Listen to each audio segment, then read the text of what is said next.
African countries have the ability to alleviate poverty to zero levels, but the high corruption levels in most countries are hampering this dream. South African political economist Dr. Maphela says African countries are endowed with abundant natural resources from which they can reap billions to build sustainable and transparent institutions to support their fragile economies. Dr. Maphela cites the recently passed Statute of the African Union, which gives immunity to all African leaders and heads of state against prosecution, saying it is doing a disservice to African people, giving more gaps to leaders to steal and abuse human rights. This protocol grants immunity to prosecution for heads of state and public officials. Now, do you realize what this means?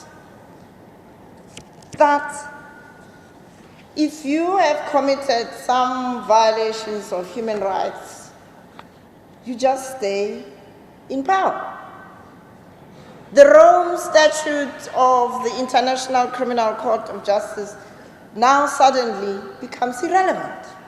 African leaders are faulted for their preference to keep national resources for themselves and the selected few individuals in their power circles, instead of using them to benefit the entire nation. The extent to which they manage their mineral resources as a national resource for all Botswana and not just for the selected few. Maphela says that Africans focus so much on gaining more power and looking good instead of true development, which she described as the affluenza virus, an effect of the colonial systems. Because often people who start off with very good intentions of promoting national development end up being corrupt in patronage systems, in corruption, in nepotism, because the affluenza virus has got them. So we all need to put our shoulder to the wheel and work with a common purpose and a common energy. This is how we'll build an equitable society.